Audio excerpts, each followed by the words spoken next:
Hello and welcome to Margdarshan IS. I am Siddharth Singh, your mentor and founder of Margdarshan IS. यार देखो अब कुछ ही दिन बचे हैं. We are into last week of UPSC prelims 2026. Sunday को हमारा पेपर है. इस वीडियो में मैं पर्पसफुली इस वीडियो को आज रिकॉर्ड कर रहा हूँ because in this video we will understand कि जब आप एग्ज़ाम देने जाओगे 2026 का तो पेपर को अटेम्प्ट कैसे करोगे. इसीलिए आज मैं इस पेपर को बता रहा हूँ. अब तक हमने बहुत पढ़ा है, बहुत कुछ समझा है, रिवाइज किया है, बट एक्चुअल में जो एग्ज़ाम हॉल स्ट्रैटेजी है, मतलब जब पेपर आपके सामने होगा रियल पेपर, तो फिर आप कैसे उसको अटेम्प्ट करोगे, हम लोग ये डिस्कस करने जा रहे हैं. फिर मैं लाइव क्वेश्चन सॉल्व भी हम लोग करेंगे. ओके, रियल टाइम पे हम उसका आंसर देखेंगे और वो भी यूपीएससी के ऑफिशियल आंसर की के साथ. ऑलराइट, मैं आपको कुछ हाई प्रायोरिटी टॉपिक्स भी बताऊंगा जहां आपको आप फटाफट, मतलब कि आप एक्सपेक्टेड तो बन ही सकता है यहाँ से क्वेश्चन आना. ओके, देखो आई नो यार कि इस टाइम पे बहुत एंजाइटी, बहुत कुछ मतलब चल रहा होगा दिमाग में, you know, but honestly speaking कुछ भी नया मत पढ़ना. Don't read new things. कोई भी कुछ भी कहे, बस just believe in yourself. Believe that you will write mains. Okay, जो तुमने पढ़ा है वही आएगा.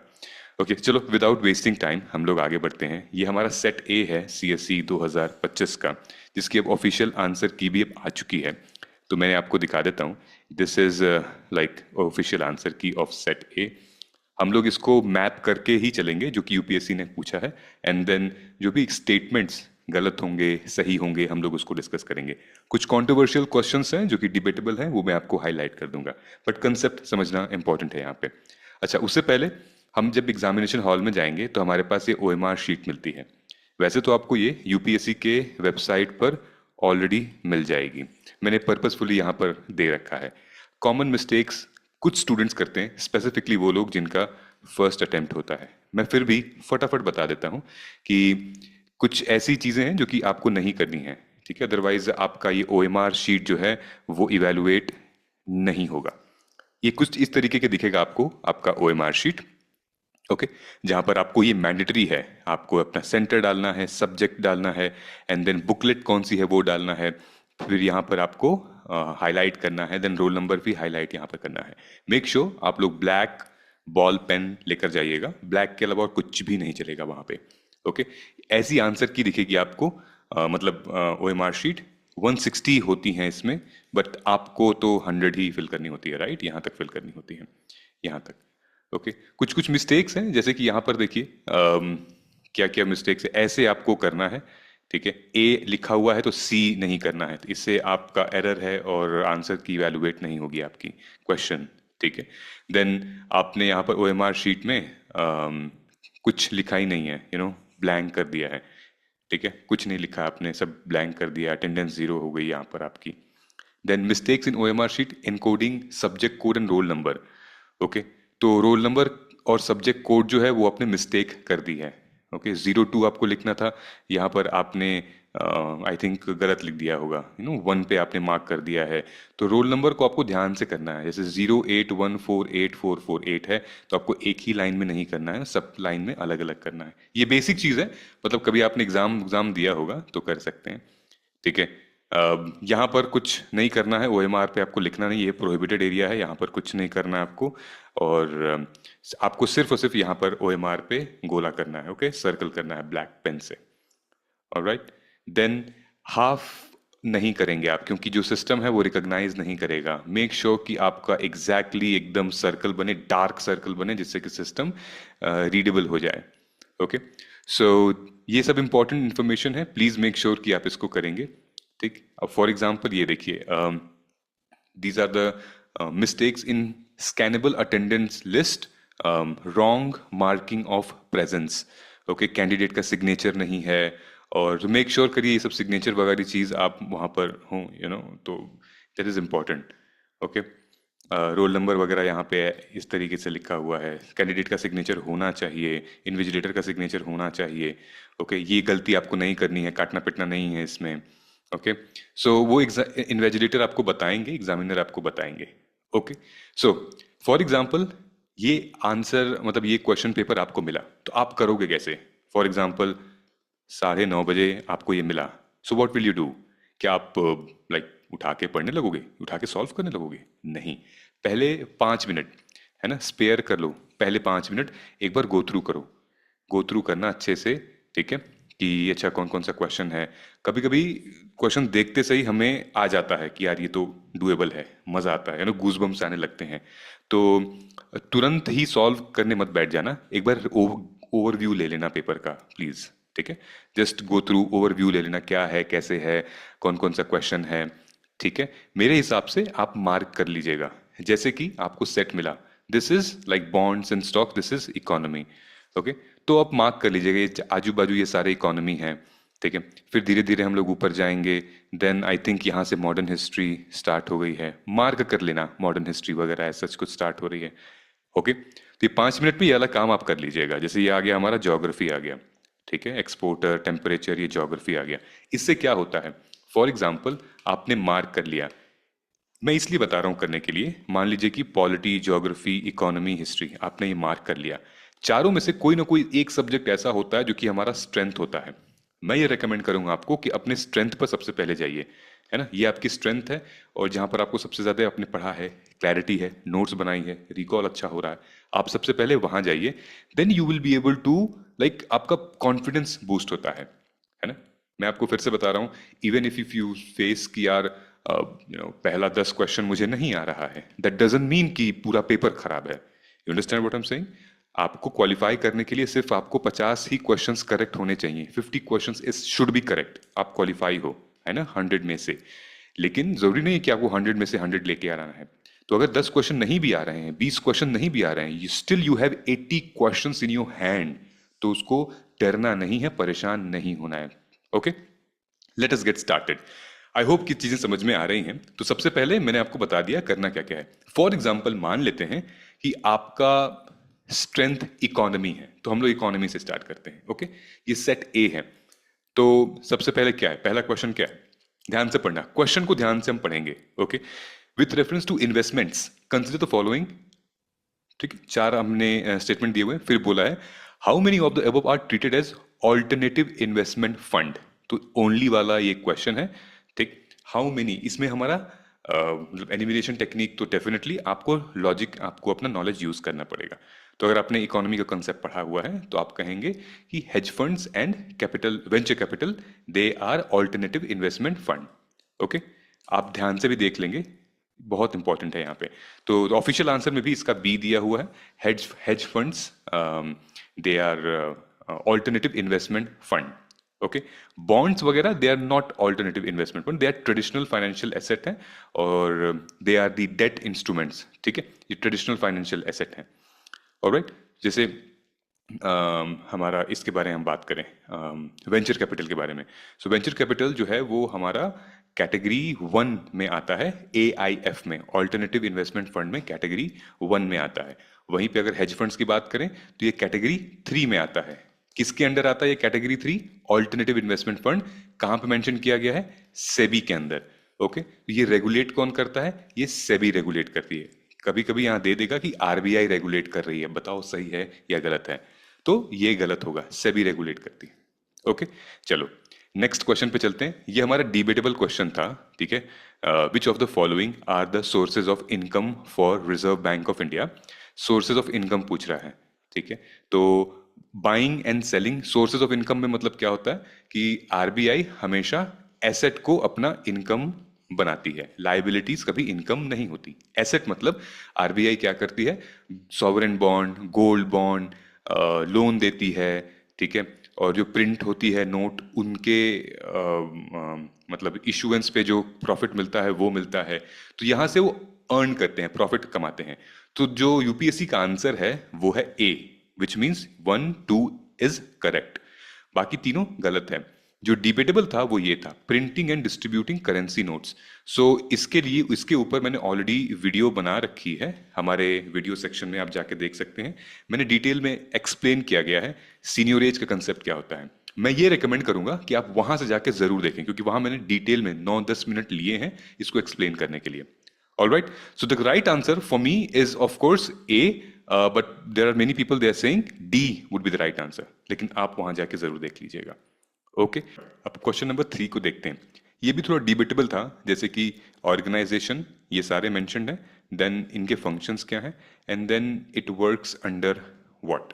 ठीक है, तो जैसे इसमें directorate of enforcement, internal security division 1, ministry of health care, ये इनकरेक्ट है, ये मिनिस्ट्री ऑफ फाइनेंस होगा। आंसर जो है वो इसने यूपीएससी ने 1 दिया है, बट इट शुड बी 2, यानी कि 2 इस करेक्ट होगा, एक इनकरेक्ट होगा। ठीक है, नेक्स्ट नेक्स्ट हमारा आता है question number 4। So question number 4 talks about consider the following statement. ये 2 स्टेटमेंट दिया हुआ है कि Reserve Bank of India mandates all the listed company in India to submit the business responsibility and sustainability report, और in India company submits BRSR makes disclosure in the report that are largely non financial in nature. अब आप बताइए इसमें से कौन सा सही है। ओके, सो ये क्वेश्चन नंबर 4 है, जिसका आंसर हमारा क्या है। BRSR मीन्स क्या होता है? BRSR stands for business responsibility and sustainability reporting. Okay, so the right answer is here B, 2 only. ये आरबीआई नहीं करता, ये सेबी करता है मेरे हिसाब से। ठीक है, SEBI, RBI mandates all the listed company of India to submit a business responsibility and sustainability report. तो बेसिकली ये सेबी करता है। Okay, so this is how answer B is correct, यानी कि 2 second statement is right. Now पांचवा क्या है? पांचवा बात कर रहा है in India income from allied agricultural activity like. अब ये स्टेटमेंट 1 स्टेटमेंट 2 है, इसको आप कैसे पढ़ोगे, मतलब कैसे समझेंगे इसको? आप बीच में बिकॉज लिख देंगे। ठीक है, ये कहीं ना कहीं ये इसके एक्सप्लेनेशन के बारे में बात कर रहा है, तो हम ऐसे पढ़ सकते हैं इसको। इन India income from allied agriculture activities like poultry farming and wool rearing is rural area is exempted from any tax. ठीक है, टैक्स से एग्जेम्प्टेड है ये सारे के सारे segment, because in rural India rural agriculture land is not considered as a capital asset under provision of the income tax act 1961।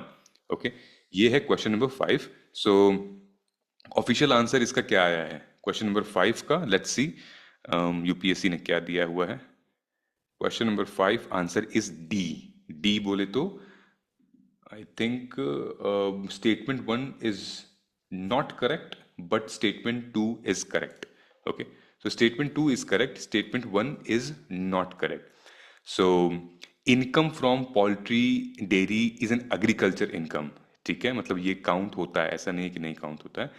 ठीक है, agriculture income generally includes cultivation related activities. ठीक है, ना कि पोल्ट्री और डेयरी, इसमें नहीं होता है। तो the right answer is D here. Okay, now 6th question क्या बात कर रहा है हमारा? Consider the following statement. यहां पर आ जाते हैं, consider the following statement.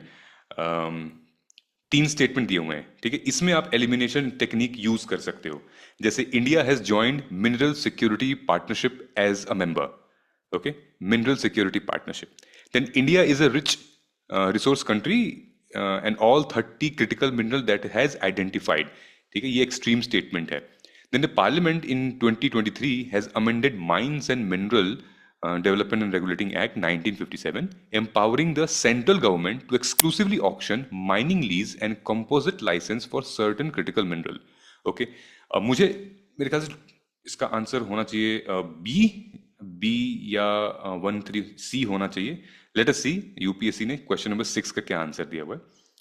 Question number C, okay, 6 is the right answer. ये मैंने लॉजिक से किया है। लॉजिक कैसे यूज हुआ यहाँ पे, ध्यान से आप देखेंगे। ये एक एक्सट्रीम स्टेटमेंट था, है ना, एक्सट्रीम। मैंने यहाँ पे डायरेक्टली लगा दिया। एक्सट्रीम स्टेटमेंट मतलब ये है कि India is resource rich country in all the 30 critical mineral that has identified. तो ये तो मतलब ये बहुत ज्यादा हो गया कि अगर इतना ही रहता तो फिर हम ईवी बनाने के लिए, ईवी सोलर पैनल के लिए, और जो भी हमारा रिन्यूएबल एनर्जी है उसको जो रॉ मटेरियल मिलता है, तो हम अलग अलग कंट्री से सोर्स क्यों करते? फिर हम इंडिया से ही नहीं करते। और आज अगर 30 क्रिटिकल मिनरल यहाँ पर है तो फिर पूरे देश भर के लोग यहाँ पर आके हमारे साथ ट्रेड एंड पार्टनरशिप करते। ओके, तो मैंने लॉजिक यूज किया है, मतलब ये आप पढ़ो लिखोगे तो भी यही लॉजिक यूज कर पाओगे, अदरवाइज ऐसा तुक्का नहीं लगा सकते आप। ओके, नाउ ये 3 स्टेटमेंट वाले क्वेश्चन है, एक बार पढ़ लेते हैं। Question number 7। ठीक है, अच्छा एक चीज और ध्यान रखिएगा, if you are listening to me then make sure that you are reading fast, है ना, बहुत बहुत टाइम नहीं ले लेना है, क्योंकि हमारे पास और भी क्वेश्चन है, आपको रीडिंग की हैबिट डालनी है हमें। बहरहाल अगर आपने आपने की ही होगी अभी तक, but let us see, consider the following statement, है ना, regards as regards returns from an investment in a company, generally जो बॉन्ड होल्डर होते हैं they are considered to be relatively lower risk than stock holder. Okay, तो यहां पर हमें difference पता होना चाहिए कि बॉन्ड होल्डर और स्टॉक होल्डर में क्या फर्क होता है।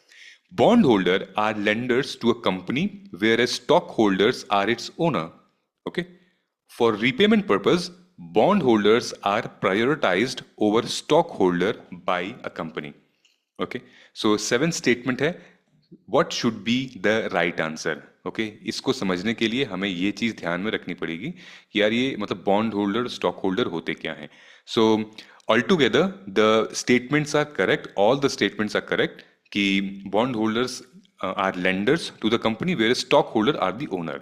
होता है ना कि भाई अम, आपने इतना स्टॉक खरीद लिया है तो you are like an owner of the company. Okay, so लोग चीजें प्रायोरिटाइज की जाएंगी आपके लिए, क्योंकि आप ओनर हैं कंपनी के, ठीक है। Bond holder is just like आपने इन्वेस्टमेंट की हुई है, वो पर्सपेक्टिव है। So the right answer is A, एक दूसरे का सही एक्सप्लेनेशन दिया हुआ है। Alright, done. चलिए, next is question number 8। Question number 8 क्या बात कर रहा है हमारा, अगेन तीन स्टेटमेंट है। Consider the following statement, India accounts for a very large portion of all equity option contracts traded globally, thus exhibiting a great boom. चलो भाई ठीक है। India's stock market has grown rapidly in the last recent past, even overtaking Hong Kong at same point of time. ठीक है। There is no regulatory body either to warn small investor about the risk of option trading or to act as an unregistered financial advisor in this regard. अब इस statement में मेरे को थोड़ी सी confusion लग रही है। लेट अस सी यूपीएससी का क्या आंसर है 8 का। ओके, तो यूपीएससी का जो 8th का आंसर है वो ए है। ए क्या है, ए है इसका 1 और 2। ठीक है, ये मैंने लॉजिक लगाया है, समझ में आ रहा है कंफ्यूजन क्यों लग रही है। A1 2, ठीक है, मान लो मेरे को आता भी नहीं है, लेकिन ये ना मेरे को थोड़ा सा अजीब सा लग रहा है कि there is no regulatory body either to warn the small investor. क्यों नहीं है भाई, इन स्मॉल इन्वेस्टर को करने के लिए सेबी है हमारे पास, ठीक है। देर आर रेगुलेटरी बॉडीज जिसको मतलब this is why it is important, ठीक है। सो ये हमें ना थोड़ा सा चीजें देखनी पड़ेंगी जब हम कर रहे होंगे तो। ओके, तो ये मैंने लॉजिक यूज किया, दिस इज हाउ। मैंने आपके सामने तीन, सॉरी दूसरा क्वेश्चन है जो कि एग्जाम्पल देख के आपको बताया है कि यार यहाँ पर थोड़ा सा अगर आप देखोगे ना एक्सट्रीम स्टेटमेंट, तो ये आपको सॉल्व कर सकते हो आप। ओके, चलिए, सो नाइन्थ क्वेश्चन हम लोग डील करते हैं। ओके, नाइन्थ क्वेश्चन क्या बात कर रहा है, it talks about consider the following statement, statement 1, 2 और 3 सर्कुलर इकोनॉमी के बारे में बता रहा है। Okay, so just give me 1 moment, मैं अपना लैपटॉप चार्ज में लगा लूँ फटाफट, otherwise it will be like battery बंद। So circular economy reduces gas, है ना, क्या बोल रहा है, gas emission of greenhouse, reduces the emission of greenhouse gas, true. Circular economy reduces the use of raw material as input, true. Circular economy reduces wastage in production process, true. So I think the answer should be A, ninth का, ठीक है। ए ही है, I think क्या ए ही है इसका official answer. Okay, now 10th question number 10 क्या बात कर रहा है, कंसिडर द फॉलोइंग स्टेटमेंट, ठीक है, ध्यान से पढ़ेंगे हम लोग, क्योंकि जब ये मौका ये आता है आपके पास, क्योंकि ये ओनली वाले क्वेश्चन नहीं है जहां पर आप एलिमिनेशन नहीं यूज कर सकते, यहां पर आप एलिमिनेशन यूज कर सकते हैं। ध्यान से पढ़ते हैं, capital receipt create a liability, ठीक है, capital receipt create a liability और cause a reduction in the asset of the government, ठीक है भाई। Borrowings and disinvestments are capital receipt, very good. Interest receives on loan creates liability on government. अब कुछ अजीब सा नहीं लग रहा कि जो इंटरेस्ट रिसीव होता है लोन के ऊपर, तो वो लाइबिलिटी क्यों होगा, ठीक है, वो तो एसेट बनेगा ना, है कि नहीं। इंटरेस्ट रिसीव्ड ऑन लोन्स, तो वो एसेट बनेगा भाई, लोन दे रहा है, मान लो सरकार लोन मतलब किसी को लोन दे रही है, तो लोन के ऊपर इंटरेस्ट हो रहा है, तो वो तो एसेट है एक तरीके से ना, लाइबिलिटी क्यों है, वो तो इनका इनकम है।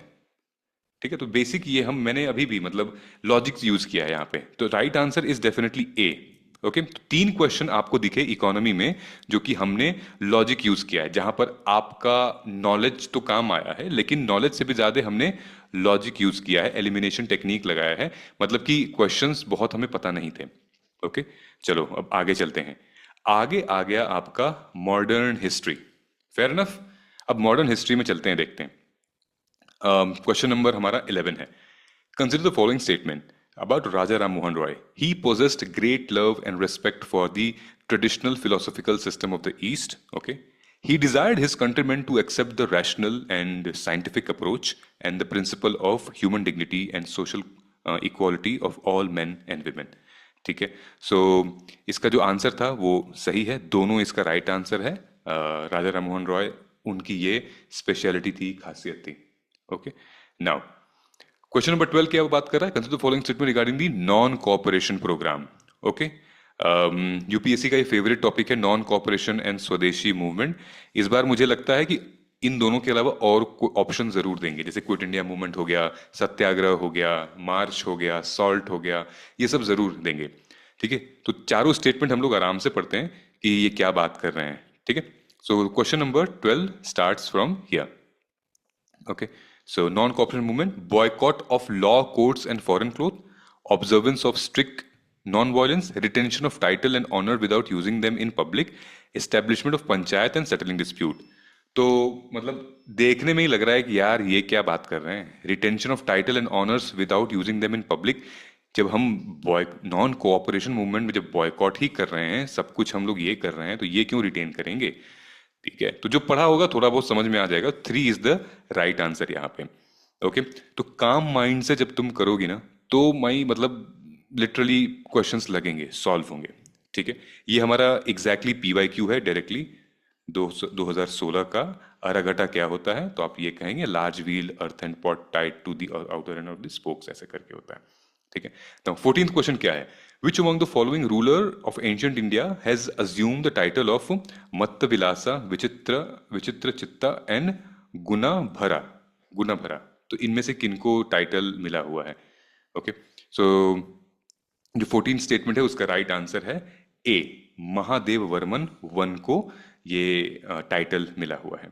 ओके, नाउ सिंपल क्वेश्चन था, फाहियान द चाइनीज पिलग्रिम, ये जो ट्रैवल किए थे जनाब, ये किस किसके दौरान ये ट्रैवल किए थे? Who was ruling that time, who was the king? तो आप कहेंगे that time was Chandragupta Maurya. Okay, Chandragupta Maurya, Chandragupta two के टाइम पे ये इन्होंने ट्रैवल किया था। ओके, सो अच्छा, इंपॉर्टेंट ये था, मैंने PYQ में हम लोग बताते थे कि आप देखेंगे कि समुद्रगुप्त के टाइम पे कोई फॉरेनर भी ट्रैवल किया था क्या, तो आप थोड़ा सा उसको देख देख लेंगे तो थोड़ा सही रहता है। ओके, एनीवेज चलो, so who among the following led a successful military campaign against kingdom of Srivijaya? ठीक है, successful military campaign against the kingdom of Srivijaya, the powerful maritime state which ruled by Malay peninsula, Sumatra, Java and the neighbouring island. देखो, इसको इन questions को solve करने का ना सबसे अच्छा है कि आपको टाइमलाइन पता होनी चाहिए। अगर आपको टाइमलाइन पता है तो फिर आप कोई कुछ बिगाड़ नहीं पाएगा। Timeline is very very important in these questions. Okay, तो ये डायरेक्ट फैक्चुअल क्वेश्चन है, जिसका आंसर है सी, राजेंद्र चोला वन के टाइम पर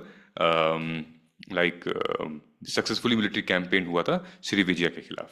ओके, नाउ क्वेश्चन नंबर 17 क्या बात कर रहा है? With reference to ancient India, ये टाइमलाइन दी हुई है, consider the following statement.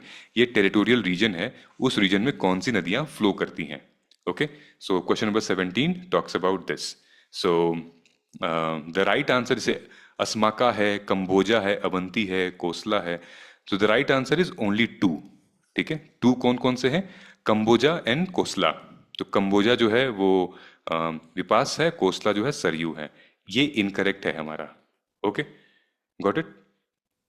Now question number 18 क्या बात कर रहा है? 18 में first Gandharva Mahavidyalaya music training school was set up in 1901 by Vishnu Digambar Paluskar, where, कहां पर एस्टेब्लिश किया था? तो आपका आंसर आएगा ये 18 का, where did he established?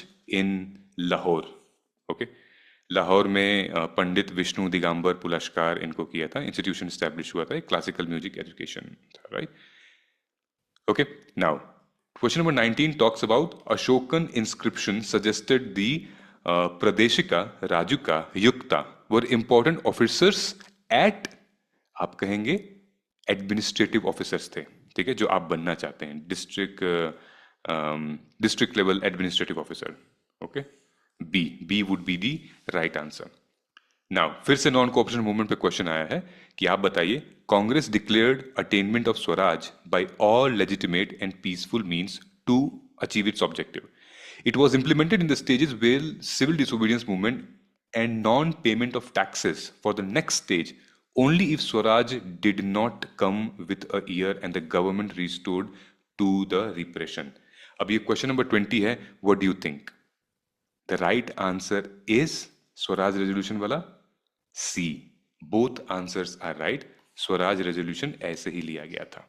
Okay, now next आते हैं हमारा 21.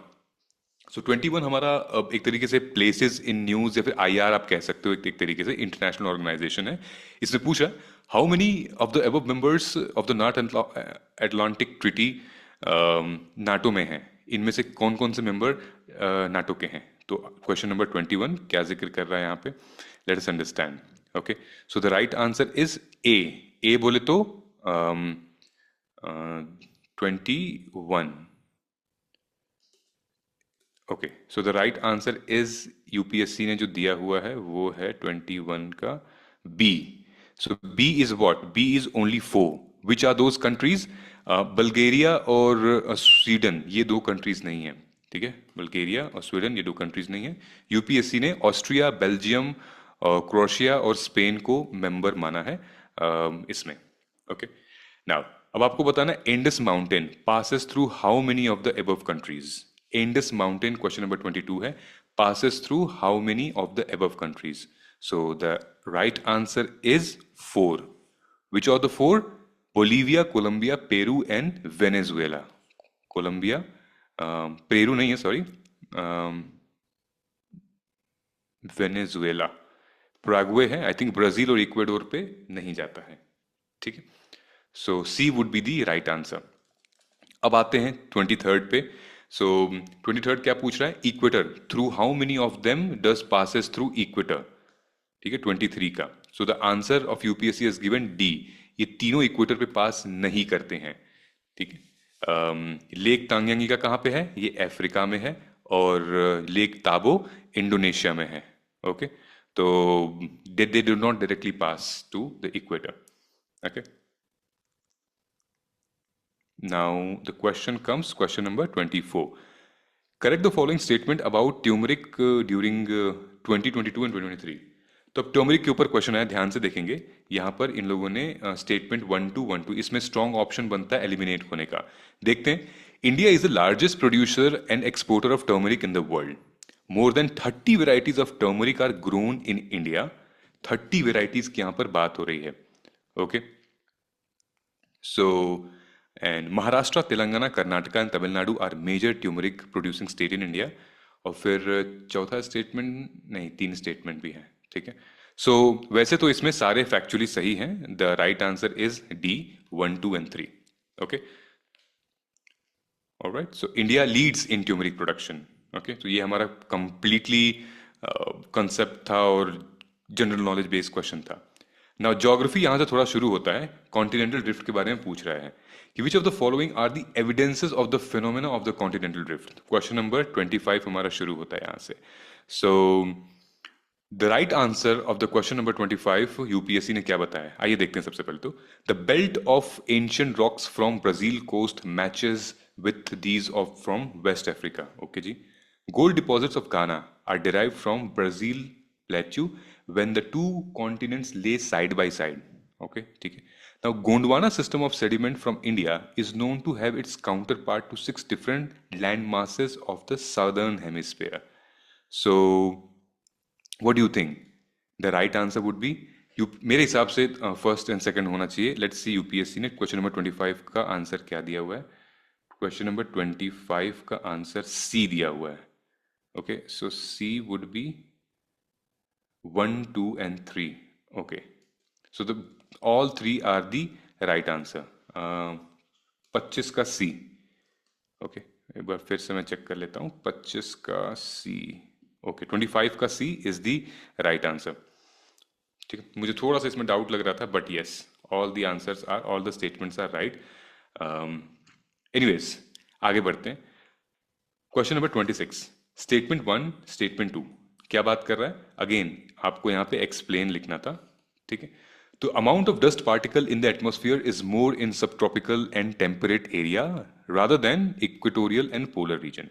ठीक है, subtropical and temperate area have less because subtropical and temperate area have less dry winds.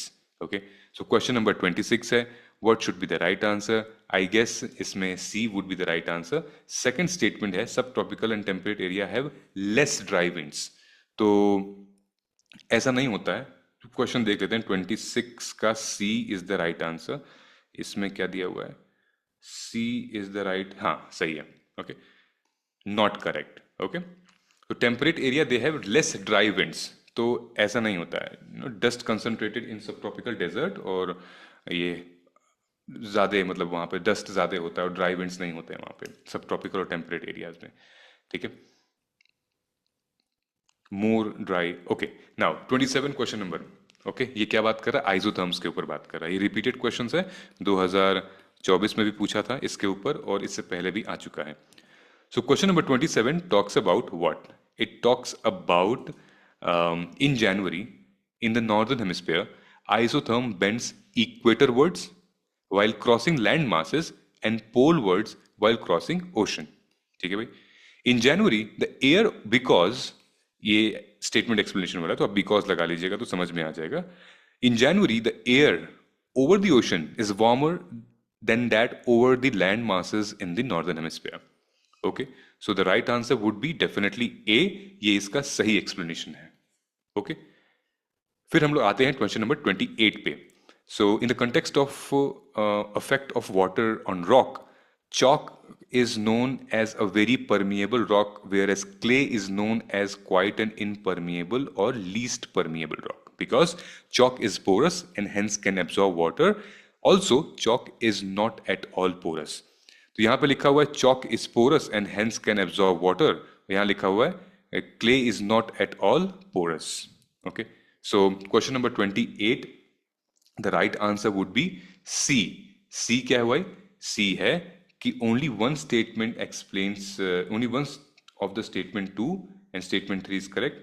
That explains no 1. यानी कि इन दोनों में से एक ही statement जो है वो real reason है इसका. इन दोनों में से एक ही स्टेटमेंट रियल रीजन बन रहा है स्टेटमेंट नंबर 1 का. Okay, only one of the statement 2 and 3 is correct and that explains statement 1. Okay, now question number 29 क्या बात कर रहा है? Consider the following statement. अब यहां देखिएगा, आपको एलिमिनेशन का मौका फिर से मिला है. क्वेश्चन नंबर 29 क्या जिक्र कर रहा है? ध्यान से इसको पढ़िएगा. सो ये भी डिबेटेबल क्वेश्चन था यूपीएससी का, और इसके भी हमने कंट्रोवर्सी क्वेश्चन में मैंने वीडियो बनाई हुई है इसके ऊपर. तो क्या बात कर रहे हैं लोग? Without the temperature, without the atmosphere, sorry, temperature would be well below freezing point everywhere on earth surface. ठीक है, heat absorb and trapped by the atmosphere maintains our planet average temperature. बहुत बढ़िया, सही है.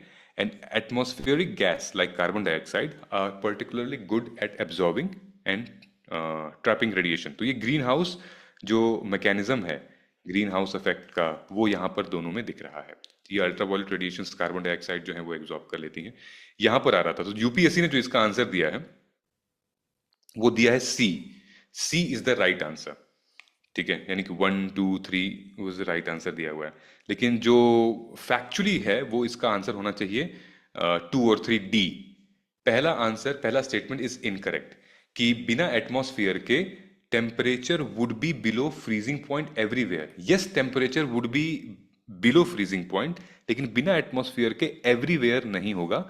अर्थ पे कहीं ना कहीं पे, क्योंकि सन से रेज तो जा ही रही हैं. ठीक है, सन से रेज तो जमीन पे जा ही रही हैं. अब वापस जो रिफ्लेक्ट होके आती हैं उसकी वजह से एटमॉस्फेयर ट्रैप कर लेता है. तो फिर हमारा एटमॉस्फेयर में मेंटेन रहता है, टेम्परेचर मेंटेन रहता है, गर्म ठंडा. अब वहां पे टेम्परेचर नहीं बता रहा है कि एटमॉस्फेयर नहीं है, विच मीन्स कि कहीं ना कहीं तो गर्म हवा मतलब कहीं ना कहीं तो होगा ही, राइट? सो ये स्टेटमेंट इनकरेक्ट है। आप लोग मेरी वीडियो जाके देख लीजिएगा, उसमें मैंने डिटेल एक्सप्लेनेशन दिया है, 5 से 6 मिनट के बारे में मैंने इसको बताया हुआ है। ओके, नाउ राष्ट्रीय गोकुल मिशन, ये हमारी स्कीम्स के ऊपर क्वेश्चन आ गया है। राष्ट्रीय Gokul mission, let's see question number 30 का। ओके, क्या बात कर रहा है भाई यहाँ पे कि it is important for the upliftment of the rural poor as majority of low producing indigenous animals with small and marginal farmers are landless labor. It was initiated to promote indigenous cattle and buffalo rearing and conservation in a scientific and holistic manner.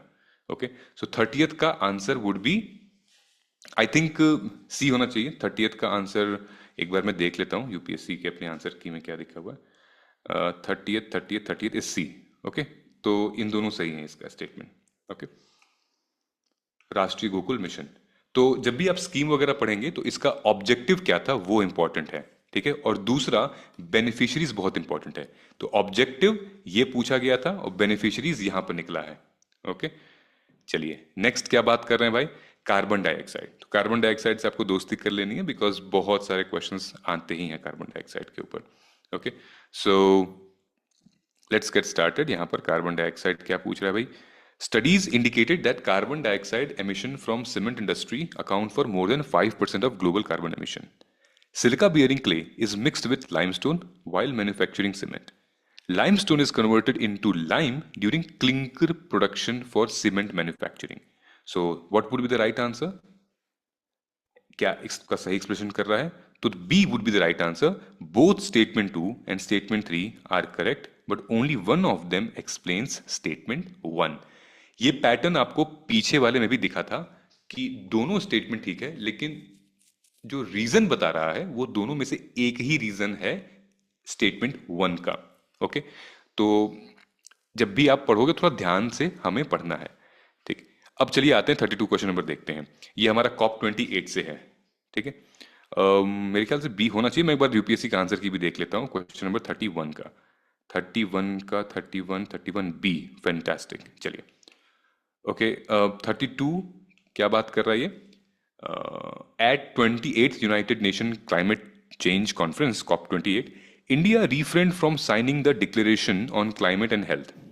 COP28, because COP28 declaration on climate and health is a binding declaration, आपको because लगाना है, and if signed it becomes mandatory to decarbonize health sector.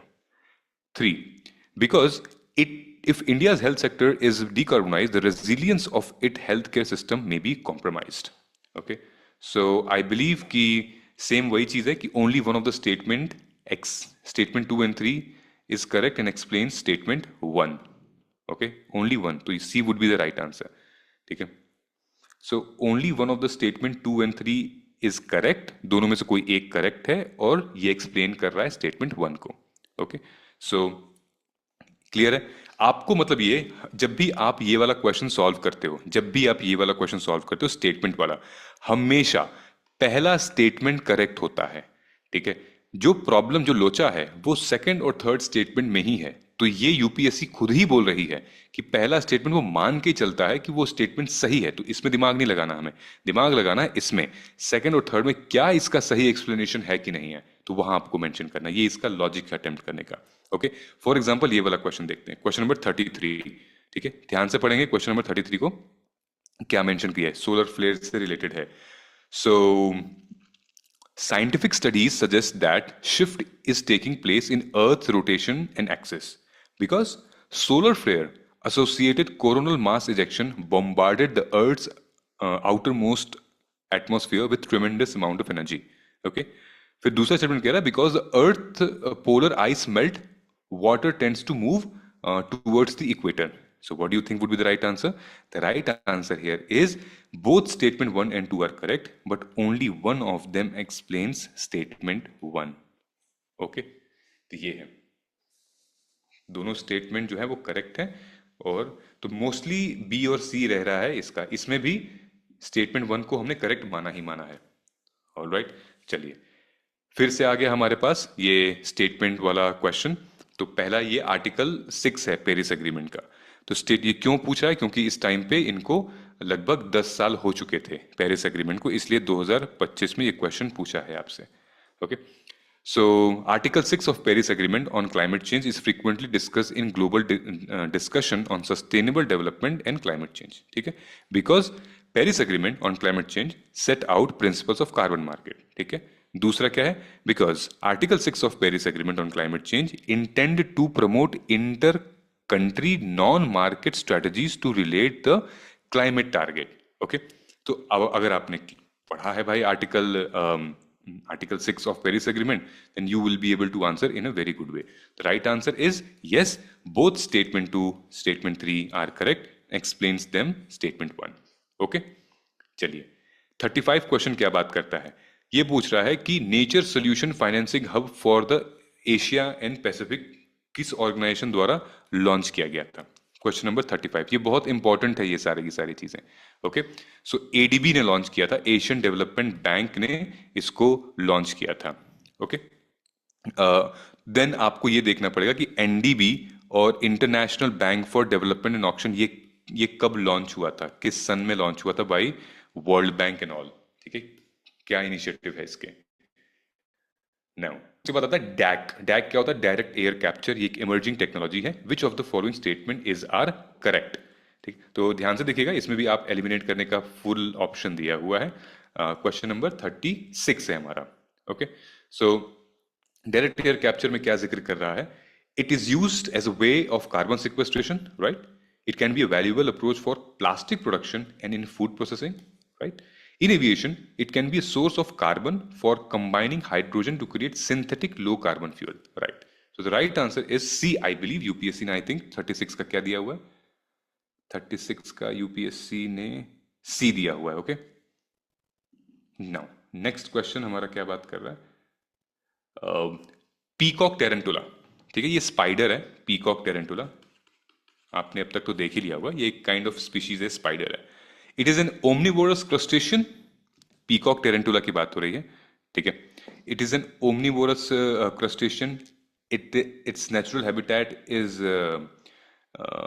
in India and only limited to some forest area. It is its natural habitat. It is an arboreal species. Okay, so only 2 is the right answer इसमें, first and 3. It's not crustacean. ठीक है. ठीक है, तो crustacean क्या होता है? जब आप मेराइन फूड चेन समझेंगे, ठीक है, तो आपको पता चलेगा. ठीक है, जो ट्रॉफिक लेवल होता है, जो फूड चेन होता है, वहां पर आपको पता चलता है. ठीक है. सो 37 का ये था, स्पीशीज से रिलेटेड क्वेश्चन था हमारा. Then again carbon dioxide question आ गया 38 में. ओके, ये सब अभी एनवायरमेंट चल रहा है अभी आपका. Okay, so 38 question number talks about again carbon dioxide emission in India is less than 0.5 ton to carbon dioxide per capita. Then in terms of carbon dioxide emission from fuel combustion, India ranks second in Asia Pacific. Okay. Then electricity and heat producers are the largest source of carbon dioxide emission in India. So what do you think would be the right answer? Right answer is ये incorrect है. Okay. कि carbon dioxide emission in India are less than 0.5 ton per capita. It's even more than that. Okay. So ये facts है. तो ये मतलब आपको करना ही पड़ेगा. Facts तो हमें थोड़ा ध्यान देना ही पड़ेगा. Okay, now the next question is question number 39. एक तरफ प्लांट दिया हुआ है और दूसरी तरफ इसका डिस्क्रिप्शन दिया हुआ है. ओके, तो इसमें क्या आता है बेसिकली कि बहुत लोगों का कहना है कि हम इसमें लॉजिक यूज करते हैं. हम इसमें कौन सा लॉजिक? 5-2 का. ठीक है, ये क्योंकि 2 कॉलम दिया हुआ है और 5 ऑप्शन दिए हुए हैं, तो 3 आंसर इसका होगा. 3, तो 3 will be the right answer. तो एक्चुअली में इसका only 3 is the right answer. इसके बाद आता है हमारा question number 40. With reference to planet Earth consider the following statement. तो ये भी आपके थोड़ा बहुत आप एलिमिनेट करने का ऑप्शन दिख रहा है यहाँ पे, क्योंकि ठीक है. सो क्या दिया हुआ है? Rain forest produces more oxygen than that produced by the ocean. अच्छा. Marine phytoplanktons and photosynthesis bacteria produces about 50% of world oxygen. Well oxygenated surface water contains several fold higher oxygen than the atmospheric air. सब उल्टा लिखा हुआ है. ये सही है मेरे ख्याल से. फिर से मैं पढ़ लेता हूँ। मेराइन फैक्टर, ओके ओके, ठीक है। I mistakenly read wrong. 50% of world, half of the world's oxygen has been marine food web के थ्रू आता है। ओके चलो भाई, फर्स्ट एंड सेकंड तो, थर्ड तो रॉन्ग ही रॉन्ग है। ओके चलिए भाई, नेक्स्ट क्या है अपना 41। Question number 41 talks about what? So question number 41 is all related to, alternative powertrain vehicles. So how many of the considered as alternative powertrain vehicles, इनमें से बताना है। तो what would be the right answer? The right answer would be all three. All three are the fuel battery, hydrogen, then fuel cell electric hybrid vehicle are the powertrain vehicles. Okay. Now अब यहाँ पे अनमान्ड aerial vehicle जो UAVs हैं उनके बारे में पूछ रहा है, ठीक है। ऑल, अब देखिए यहाँ पे आपको लॉजिकल रीजनिंग वाला क्वेश्चन दिया है, ठीक है, तो ऑल थ्री होना ही होना है इसका। All type of UAV can do vertical landing, all type of UAV can do automatic hovering, all type of UAV can use battery only as a source of supply. तो दो चीजें इसमें हो सकती हैं, या तो तीनों सही हो सकते हैं या नन हो सकता है। 42 का आंसर क्या होगा? 42 का आंसर है डी। ओके, मैंने बताया था ना कि मतलब या तो ऑल थ्री हो सकता है या फिर नन हो सकता है। नन की पॉसिबिलिटी क्यों है? क्योंकि ऑब्जेक्टिव के साथ हमें ड्रोन बनाए जाते हैं। ओके, तो सारे वर्टिकल नहीं कर पाते हैं, सारे होवर नहीं कर पाते हैं। जैसे विंग वाला जो होता है, ठीक है, जिनके विंग वगैरह होते हैं वो होवर कर पाते हैं, जिनके विंग्स नहीं होते हैं वो होवर नहीं कर पाते हैं, वो घूम नहीं पाते हैं, वर्टिकल होवर नहीं कर पाते हैं, ठीक है। So the right answer would B D. Okay, now next क्या है? In the context of electrical vehicle batteries, ध्यान से देख रहे हो ना कि ऑल्टरनेटिव व्हीकल देन ईवी वगैरह कितना ज्यादा ट्रेंड में है। आपको ये बताना है how many of the above actually make up battery cathodes, ठीक है। How many of the above actually make the battery cathodes, जो कि हमारे क्वेश्चन नंबर 43 में जिक्र किया गया है। Okay, so the correct answer would be here. So the right answer is C, only 3. Next is 43, then 44. Okay. How many of them contains plastic? Car type, eyeglass lens, cigarette butts. इनमें से कितने plastic होता है? तो आप कहेंगे भाई तीनों में प्लास्टिक है, अलग अलग तरीके का होता है। Then coal gasification technology can be used in the production of how many of them? इनमें से कोल गैसिफिकेशन, आपको पता होना चाहिए कोल गैसिफिकेशन कहते किसको है, ठीक है, ये टेक्नोलॉजी क्यों इंपॉर्टेंट है, ठीक है। कोल गैसिफिकेशन क्या करती है? साइन गैस प्रोड्यूस करती है, ठीक। तो राइट आंसर आपको, आपके हिसाब से क्या होना चाहिए right answer? All three technologies basically use to production, मतलब इन तीनों को यूज करके कोल गैस की टेक्नोलॉजी यूज की जाती है गैसिफिकेशन की। Okay, ethanol, nitroglycerine and urea. Then 46 क्या बात कर रहा है? Which is the common characteristic of the chemical substances generally known as Cl20, HMX, LLM105, which are sometimes talked in media as well. Okay, so 46, I think the right answer would be B, जो कि एक military weapon है। Let's see UPSC ने क्या बोला है इसको। 46 का आंसर होगा, wait a second, 46 is B. Okay, fantastic. 46 is B. Then 47. Which of the following statement are correct? So it is expected that marijuana one chip will enable quantum computing. Okay, marijuana chip one has been introduced by Amazon Web, and then deep learning is a subset of machine learning. ये तो सही है, ये तो सही है। I believe this would be incorrect. Marijuana one chip has not been introduced by Amazon, AWS ने introduce नहीं किया था, ठीक है। So that I think C would be the right answer. अब आते हैं, देखते हैं यहाँ पे मोनोक्लोनल एंटीबॉडीज। अब ये मोनोक्लोनल एंटीबॉडीज क्या होती हैं, ठीक है, न्यूज में आता है। Consider the following statement. ये हमारा बायोलॉजी चल रहा है भाई, ठीक है, साइंस एंड टेक में बायोलॉजी चल रहा है, ठीक। So they are man made protein, बिल्कुल सही है। और ability to bind to specific antigen, सही है। They are use in treating जो निप्पा वायरस वगैरह होते हैं ना, जो कि स्प्रेड करते हैं निप्पा वायरस इन्फेक्शंस, ये very good. So answer is D, इसका सही है। देन ये देखिए, ये आपके लॉजिकल रीजनिंग वाला क्वेश्चन है।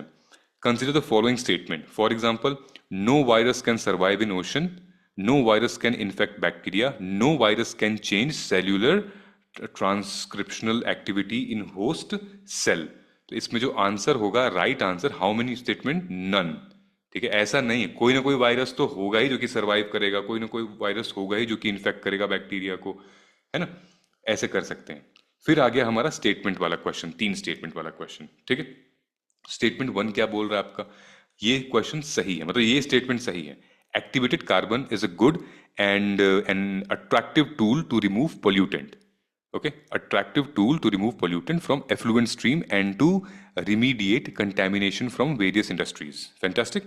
Statement 2 क्या बात कर रहा है, activated, because लिख देंगे यहाँ पे, because activated carbon exhibits a large surface area and strong potential for absorbing heavy metals. Fantastic, सही है। Then statement 3 क्या बात कर रहा है, activated carbon can easily synthesize from environmental waste and high carbon content. तो हमें जब ये देखना है इन दोनों स्टेटमेंट, क्या ये दोनों रीजन जो है वो सही है स्टेटमेंट 1 के। ओके, तो ये लॉजिक इसका इस तरीके से हम लोग को सॉल्व करना है। So the right answer for this is B, यानी कि both statement 2 and statement 3 are correct, but only one of them explains statement 1। Okay, now अब हम लोग चलते हैं क्वेश्चन नंबर 51 की तरफ। पॉलिटी आ गया भाई। ओके, पॉलिटी आ गया, जो सबको पसंद है, लेकिन सबसे ज्यादा मिस्टेक सब लोग इसी में करते हैं। तो with reference to Indian polity consider the following statement. ठीक है, अब क्या है भाई, ये आपको एलिमिनेट भी कर सकते हो यहां से 51 वाला क्वेश्चन, क्योंकि इसमें ओनली वाला ऑप्शन दिया नहीं है। ठीक है, so 51 question number, an ordinance can amend any central act. Okay, an ordinance can abridge fundamental right, an ordinance came into force from back date.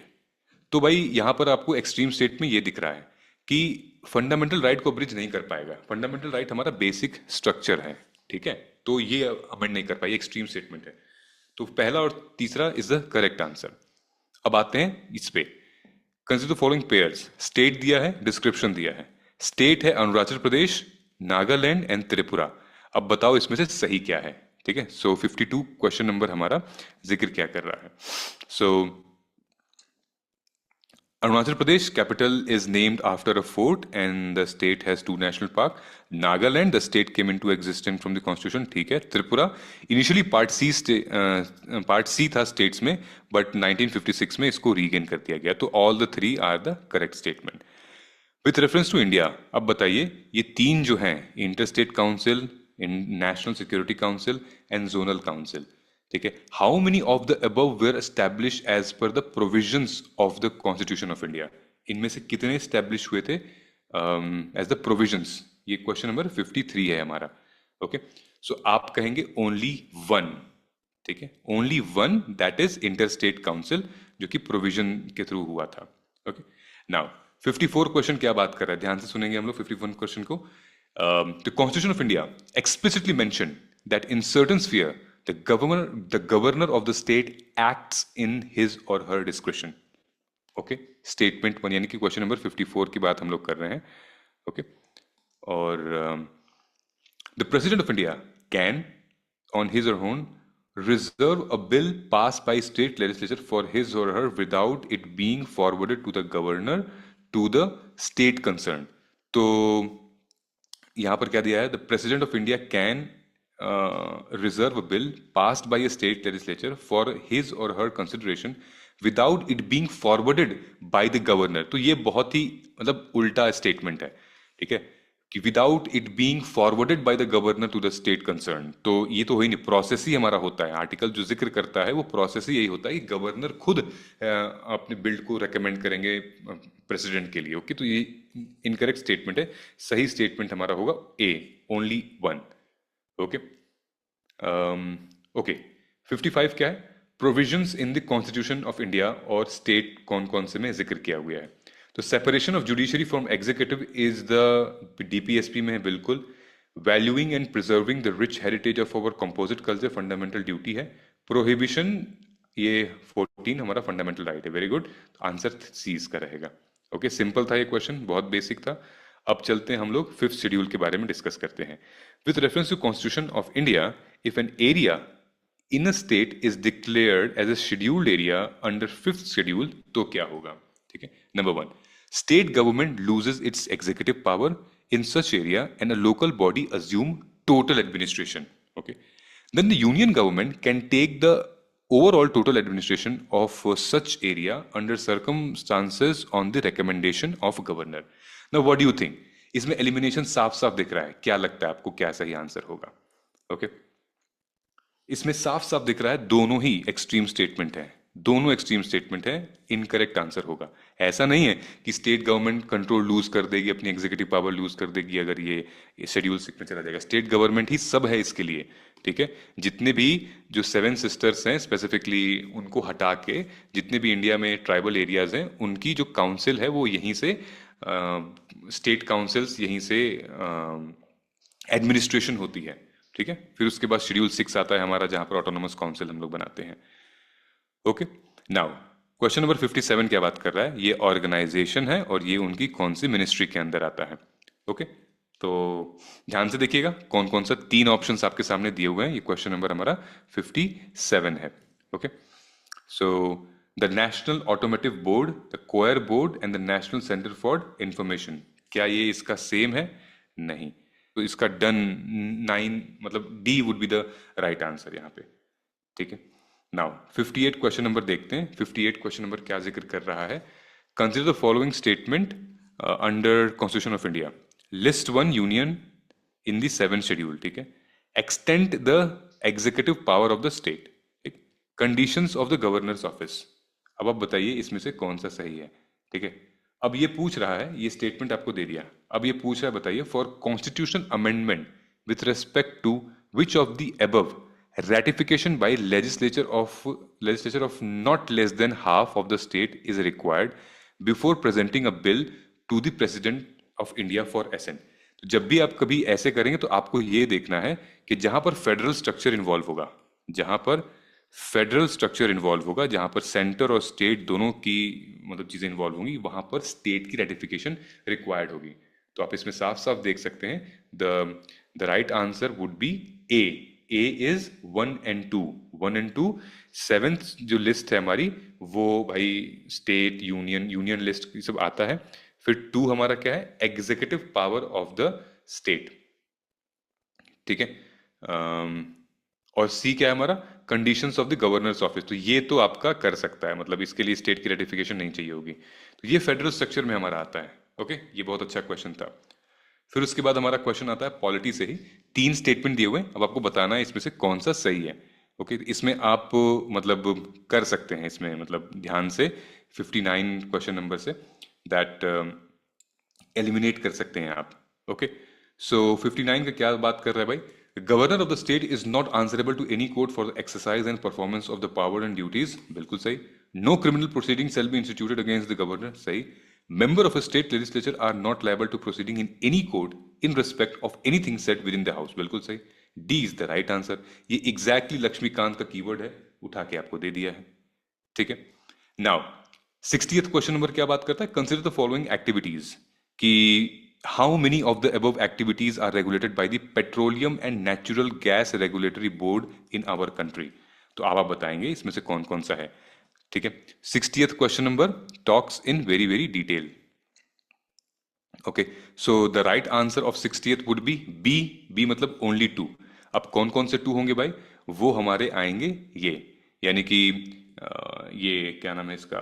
Petroleum of crude oil, refining, storage, distribution of petroleum, marketing of sale of petroleum and production of natural gas. So statement 1 and 2 remains like correct, then 3 and 4th is incorrect. ठीक है, so crude oil exploration and production belong to upstream sector.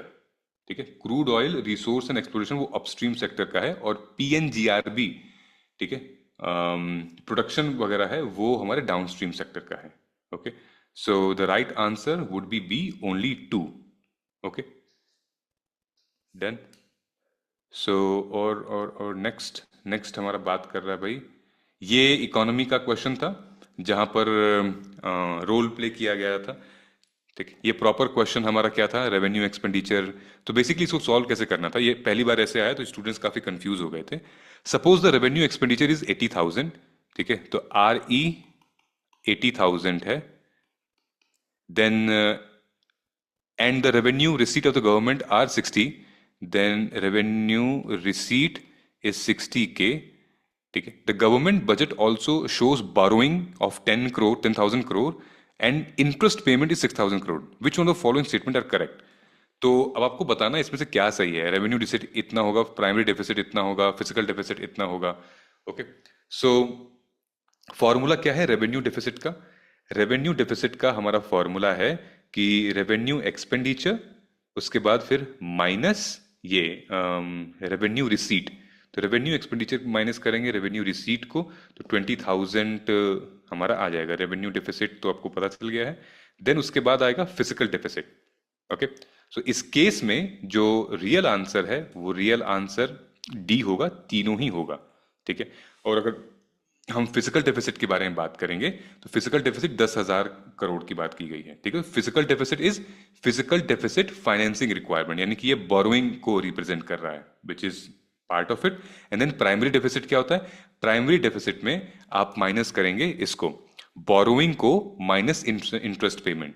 ठीक है, तो PD is equal to borrowing minus interest payment. तो यहां पर ये दिख रहा है 4 करोड़. ठीक है, तो ये भी सही है, यानी कि first second third is right. Okay, चलिए 62nd क्वेश्चन हमारा क्या बात कर रहा है? INSTC corridor. ये बहुत सिंपल क्वेश्चन था, इजी क्वेश्चन था 67 वाला. ठीक है, तो अगर फॉर एग्जांपल अगर ये क्वेश्चन अगर ये वाला क्वेश्चन आता है कभी आपके यहाँ, तो आपको ध्यान में ये रखना है. कहाँ गया भाई? ये नहीं, काफी नीचे चला गया. 1 सेकेंड.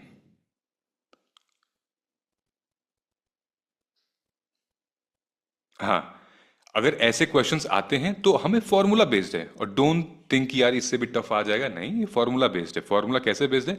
रेवेन्यू डिफिसिट का क्या फॉर्मूला है? Revenue expenditure minus revenue रेसिट.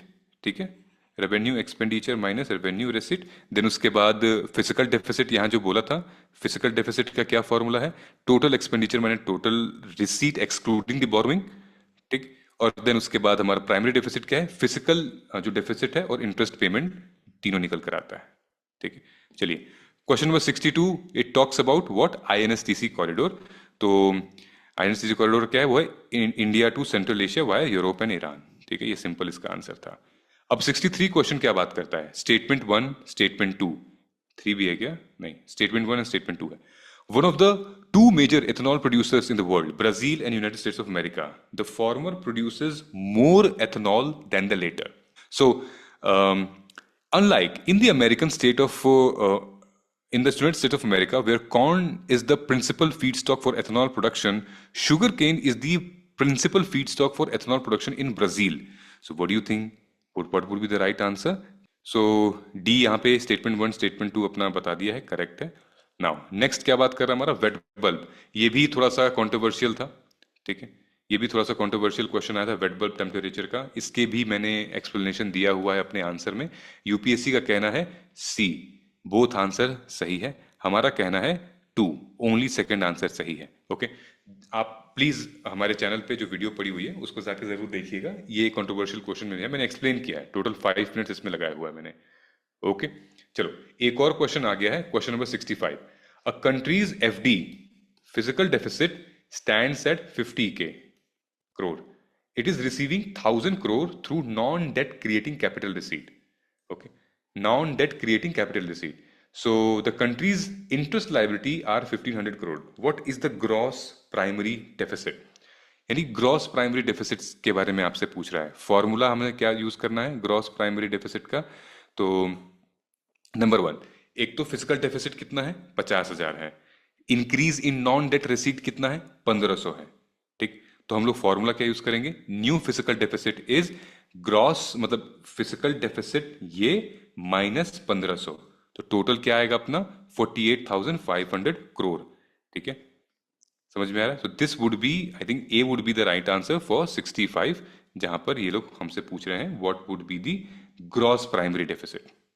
Okay, now next बात कर रहा है हमारा फाइनेंस कमीशन, 15 फाइनेंस कमीशन पे. ओके, ये रिपीटेटिव थीम है, बार बार फाइनेंस कमीशन के ऊपर ये लोग क्वेश्चन पूछते रहते हैं. तो ये पूछा है, it has recommended grant of itna 1,000 crore from year itne se itna for incentivizing state to enhance educational outcome.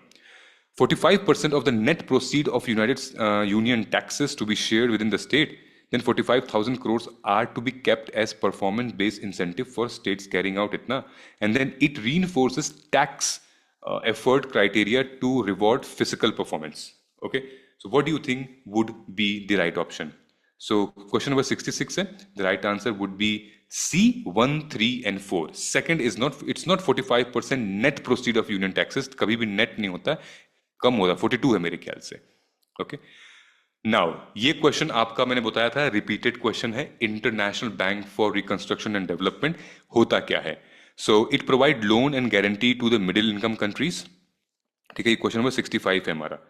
Okay, it provide what loan, 65 है, कौन सा क्वेश्चन नंबर है? 67 है, sorry, question number 67. Okay, so it provide loan and guarantee to middle income countries, then it works single-handedly to help developing countries to reduce poverty.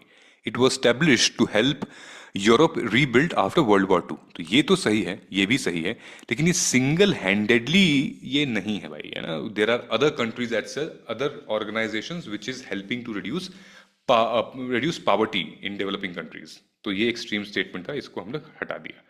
Okay, then question number 68 क्या कह रहा है?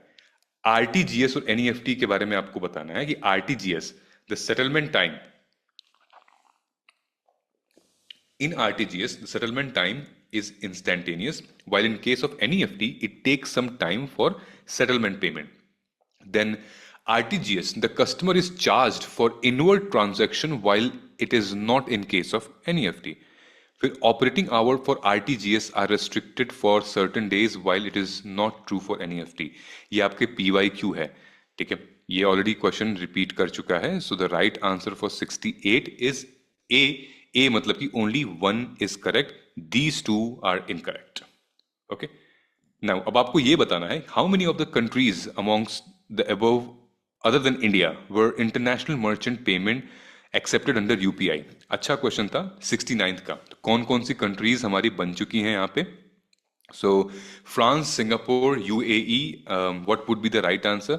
The right answer is only 3. France, Singapore, UAE, ये लोग बन चुके हैं. Now PM सूर्य घर मुफ्त बिजली योजना, ठीक है, इससे क्वेश्चन आया हुआ है. अब देखते हैं कि इसमें एलिमिनेट हम लोग क्या कर सकते हैं 70th क्वेश्चन के ऊपर. टारगेट है इसका कि 1 crore solar rooftop panel install होना चाहिए रेजिडेंशियल सेक्टर में. Ministry of Renewable Energy aims to impart training, installation, operating, maintenance, repair, इतना इतना इतना इतना सही है. It aims to create more than 3 lakh skilled manpower through fresh skilling, and इतना सही है. वैसे तो तीनों स्टेटमेंट इज करेक्ट 70th का, ठीक है. नाउ फिर से मॉडर्न हिस्ट्री का क्वेश्चन आ गया गाइज यहाँ पे, क्वेश्चन नंबर 71. ओके, सो ये कौन बोला था? Sedition has become my religion and was the famous quote given by किस टाइम पे? तो आप ये बोलेंगे कि ये सॉल्ट लॉ दांडी मार्च में हुआ था, तो महात्मा गांधी जी ने इसको दिया था. 72 क्वेश्चन क्या है? फैक्चुअल है, बहुत इजी है. मोहनजोदारो फेमस गर्ल जो है वो क्या रिप्रेजेंट करते थे, किस चीज का बना था? ब्रोंज का बना था. ऑलराइट. देन 73rd क्या बोल रहे हैं? Who provided legal defence to the people arrested in the aftermath of Chauri Chaura incident? Question number 73 is ये मेरे ख्याल से Madan Mohan Malaviya and Krishnakant ji were the legal defence, जो लोग अरेस्ट हुए थे चौरी चौरा कांड में. 74th क्या बात कर रहा है कि subsequent to which of the following event Gandhi ji who consistently opposed untouchability and appeal for the eradication from all the spheres decided to include upliftment of Harijan in his political and social programme. वो कौन सा programme था जिसमें कि हरिजन को involve किया गया था? तो पूना पैक्ट था. ओके, 1929 और 1930 वाला जो प्रोग्राम था उसमें किया गया था. ठीक, अब आइए देखते हैं how many of the above were introduced in India by the Portuguese in the 16th and 17th centuries. ये बड़ा टेढ़ा क्वेश्चन था, क्वेश्चन नंबर 75 का. ओके, तो क्वेश्चन नंबर 75 का सही आंसर है सी, यानी कि सारी चीजें इंक्लूड की गई नहीं. Papaya, pineapple, guava, they been introduced by Portuguese. Okay, then आपका आता है how many of the above countries have more than 4 time zones? Question number 76. Okay, so the right answer is B, यानी कि only 4 countries. कौन कौन सी countries थी वो सारी की सारी? आई थिंक इसमें से एक कंट्रीज जो है वो time zone, I think Denmark, New Zealand, Australia, हो सकता है न्यूजीलैंड का थोड़ा सा चक्कर लग सकता है इसमें, may be you can see. ठीक है, I am little bit confuse about it. Question number 76, but the right answer is UPSC ने 4 दिया हुआ है। ओके, आओ भाई नेक्स्ट हम लोग बात करते हैं 77 में। So Anadyr in Siberia and Nome in Alaska are a few kilometre from each other, but when people are waking up and getting set breakfast in these cities it would be different days. मतलब जब लोग उठते हैं तो दिन different रहते हैं। ठीक है, when it is Monday in Anadyr it is Tuesday in Nome. ठीक है, तो सही स्टेटमेंट इसका क्या है? Question number 77 A first is the right answer. When it is Monday night it is उल्टा होता है इसमें मेरे ख्याल से शायद। ठीक है, देन ये रिपीटेड क्वेश्चन है हमारा PYQ का। Who among the following self respect movement? तो पेरियार रामास्वामी नायकर जो थे उन्होंने किया था।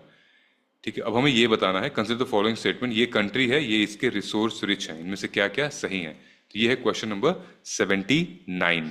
Okay, 79 question number talks about कि भाई Botswana diamond, Chile lithium, Indonesia nickel, so all are correct. Now consider following space, region और कंट्री। ओके, रीजन और country, in how many of the above rows are correctly matched? Question number आपका 80 है। So the right answer is none. Okay, correctly match नहीं किया गया है। सो जो मालोरका है वो स्पेन होगा, और सार्दिनिया इटली होगा ये वाला, और नॉर्मेंडी होगा हमारा France. Okay, then 81 again statement वाला क्वेश्चन आता है कि सम रेयर सम है, ठीक है ध्यान रखिएगा, some rare earth element are used in manufacturing of flat television screens and computer monitors. Some rare earth element have phosphorescent properties. तो सम है तो मतलब what do you think the right answer would be? I think जो 81 question number है उसका right answer होगा ए, क्योंकि भाई है ही है, मतलब सम यूज किया गया तो कुछ ना कुछ तो निकल कर आएंगे ही आएंगे। अब आते हैं हम लोग क्वेश्चन नंबर 82 के ऊपर। So question number 82 talks about what? It talks about हमारा 81 sorry, so rare earth element के बारे में बात हो रही है क्या? 81, अच्छा ये तो हो गया, 82 के बारे में बात हो रही है यहाँ पे। ओके, RFID और कवच। Indian Railway have prepared National Rail Plan to create a future-ready railway system by 2028. Kavach is an automatic train protection system developed in collaboration with Germany, and Kavach consists of RFID that tracks station section. Okay, so the right answer is ye. 3 is not the right answer. Kavach system consists of RFID tags fitted on track in station section. It is incorrect. First 2 are the correct answer. Okay. और 83 question हमारा क्या है? ये भी debatable question था। UPSC ने इस वाले क्वेश्चन को में आंसर दिया है ओनली 2। हमारे यहाँ कहना है कि only 3 is the right answer. Axiom 4, SpaceX, Gaganyaan, ये सब सपोर्ट और एनकरेज करते हैं माइक्रोग्रेविटी रिसर्च को। इसको भी मैंने एक्सप्लेन किया है अपने वीडियो में, तो इसको भी आप जाके देख सकते हैं ध्यान से। फिर यहाँ दिया है 84 में एयरक्राफ्ट टाइप दिया है और उसका डिस्क्रिप्शन दिया है। ठीक है, 84 क्वेश्चन नंबर का। So what would be the let's say answer? Dornier, IL-76 और C-71 मास्टर ग्लोब, ये होता क्या है? सो जो IL-76 और C-17 तो सही है, डॉर्नियर का थोड़ा सा चैलेंजिंग लग रहा है। ठीक है, C-76 और 76 they are heavy transport lift aircraft. ठीक है, डॉर्नियर ये शायद नहीं है मेरे ख्याल से। तो राइट आंसर इज ओनली 2। चलिए, artificial way of causing rainfall to reduce air pollution makes use of what? ये बहुत इजी क्वेश्चन है, ये रिपीट भी हुआ है तो, और ये भी अभी न्यूज में भी आया हुआ था। ठीक है, सो 85 का ऑप्शन क्या आएगा? ए आएगा। Silver iodide and potassium iodide के थ्रू आर्टिफिशियल रेन कराई जाती है। देन 86 क्वेश्चन नंबर पॉलिटी निकल कर आता है हमारा। ओके, क्या बात कर रहा है पॉलिटी में? The exercise of regarding the pardoning power of the president. The exercise of this power by the president can be subjected to judicial review. The president can exercise power without the aid and advice of council of government. ये extreme statement है, कोई भी इसको solve कर देगा। 1 is the right answer. Okay, now इतना बड़ा statement है भाई, तीन तीन स्टेटमेंट है। पॉलिटी का थोड़ा पढ़ लेते हैं हम लोग फटाफट से, 87 का, ठीक है। सो ध्यान से देखिएगा, इसमें कुछ इतना बड़ा है, कुछ तो मतलब एग्जामिनर ने इतना बड़ा लिखा है, कुछ तो कहीं ब्लंडर किया होगा। On dissolution House of People, the Speaker shall not vacate until immediate before the first meeting of the House of the People. According to the provision of the Constitution, a member of the House of the People, on being elected as Speaker, shall resign from his or political party immediately. Immediately तो नहीं करते हैं, time लगता है थोड़ा थोड़ा। जैसे ओम बिरला साहब थे, वो तो थे एमपी मेरे ख्याल से राजस्थान में कोटा के, तो इमीडिएटली उन्होंने रिजाइन नहीं किया। वो उनके मतलब विल पे कर देते हैं बाद में। तो सेकंड तो इनकरेक्ट है। सेकंड अगर इनकरेक्ट है तो सेकंड सेकंड सेकंड 1 और 3 होगा इसका राइट आंसर, आई थिंक 87 का। यस, 87 का आंसर 1 और 3 ही है। आप पढ़ सकते हैं, इसको पढ़ लीजिएगा, एलिमिनेट भी कर सकते हैं हम लोग। 88 क्वेश्चन के नंबर क्या बात कर रहा है भाई? Okay, let's talk about 88 question number. If any question arises to whether a member of the House of the People has become subject to the disqualification under 10 schedule, the President decision in accordance with the opinion Council of Minister, नहीं, President नहीं, Speaker होगा भाई यहाँ पे। There is no mention of the word political party in the Constitution of India. There RPA में mention किया गया है, Representation of People's Act में political party का जिक्र किया गया है। इसका आंसर होगा D, D मतलब both। 89 क्वेश्चन नंबर जिक्र करते हैं। In India, the state government have no power to make rules grant of concession in respect of extraction of minor mineral, even though such mineral are located in their territories. Okay, because in India, central government has power to notify minor mineral under the relevant laws. तो question number 89 है, जिसका सही answer है D. D is the right answer। और हमें दिख ही गया था कि एकदम एक्सट्रीम स्टेटमेंट है, ठीक है। तो स्टेट गवर्नमेंट के पास राइट रहता है, ये भी न्यूज भी आई थी इंडियन एक्सप्रेस में भी। ओके, क्वेश्चन नंबर 90 क्या बात कर रहा है? Nature restoration law to tackle climate change and biodiversity, ये कौन सा ऑर्गेनाइजेशन करता है? देखिए, लॉ यूरोपियन यूनियन ही पास कर पाएगा, बाकी सब तो ऑर्गेनाइजेशंस हैं, ठीक है। तो ए इसका राइट आंसर, ये इसका ट्रिक होगा। ओके, अब आता है हमारा 91 क्वेश्चन। 91 क्वेश्चन इस टॉक्स अबाउट, ध्यान में देखिएगा, यहाँ पे नॉट लिखा हुआ है। ओके, तो नॉट पे आपको फोकस करना है। Not correct. Panchayat at the intermediate level exist in all state, नहीं, सारे स्टेट में पंचायत नहीं है। To be eligible to be member of panchayat at the intermediate level, a person should attain age of 30, no. Chief Minister of the State Constitution to review Panchayat position from Panchayat at intermediate level and to make recommendation regarding distribution of net proceeds of taxes levied by the state between state and the Panchayat at the intermediate level. Okay, so I think the right answer would be D, मतलब all the three are not correct इसमें। Okay, ध्यान से हमें देखिए, जब भी not वाला question remove कर दिया यूपीएससी ने, ये पहली बार हमने देखा है कि इसमें नॉट लगाया हुआ है। ओके, चलिए क्वेश्चन नंबर 92 के बारे में बात करते हैं, बिम्स्टेक के बारे में। ओके, बिम्स्टेक में क्या दिया हुआ है? It is a regional organisation consisting of 7 member state, इतना। It becomes existing with the signing of Dhaka declaration, then Bangladesh and all, ये सॉरी बांग्लादेश एंड ऑल, ये सारी चीजें जो हैं वो one second. Yeah, Bangladesh, India, Sri Lanka, Nepal, Thailand are the founding members of the BIMSTEC. Then in BIMSTEC, the subsector of tourism is led by the India. So the founding member of these countries BIMSTEC हैं, ठीक है। लेकिन बाकी only one is the right answer। यहाँ पर देखो, बहुत core question UPSC ने पूछा है। In BIMSTEC the sub sector of tourism is been led by India. ये टूरिज्म नहीं होगा, सिक्योरिटी होगा। Security has been led by India. Okay, now Gandhi Peace Prize. Who among the following member of the jury shall be the recipient of the Gandhi Peace Prize? Jury कौन होगा इसमें? ये अच्छा question आया था। So the jury would be the Prime Minister, Chief Justice, and the leader of opposition. Okay, President of India, not the jury member. Okay. Then question number 94. GPS aided geo augmented navigation Gagan uses a system of ground station to provide necessary augmentation. Which of the following statement is correct? 94 question number है हमारा, science and technology से है, space technology से है। तो late us see what should be the right answer. So it is designed and provide additional accuracy and integrity, ठीक है। It will allow more uniform and high quality air traffic management, ठीक है. It will provide benefit only in aviation but not in other modes of transportation, incorrect. Okay, not only in aviation, इसका broader application है. Then 95 में क्या बोल रहा है, ये जो AI एक्शन समिट हुआ था ग्रैंड पैलेसिस पेरिस में 2025 में, बताइए इनमें से क्या था. तो question number 95 again it's very factual, talks about what co-chaired with India. The event built on the advances made at the Bletchley Park Summit held in इतना Seoul Summit held in इतना, ठीक है. Along with other countries, US and UK have also signed a declaration on the inclusive and AI sustainable. No, they did not sign it. अभी बात चल रही थी. तो A is the right answer. ये तो सबको पता है, ये सबने देखा था. इसका सही आंसर है all four is the सही आंसर. सबका दिया हुआ है. Former women farmer, then resilient, then peace, then कब कब ईयर होता है उसका, ये रखा गया है. ये साल इसको डेडिकेट करता है, ठीक है.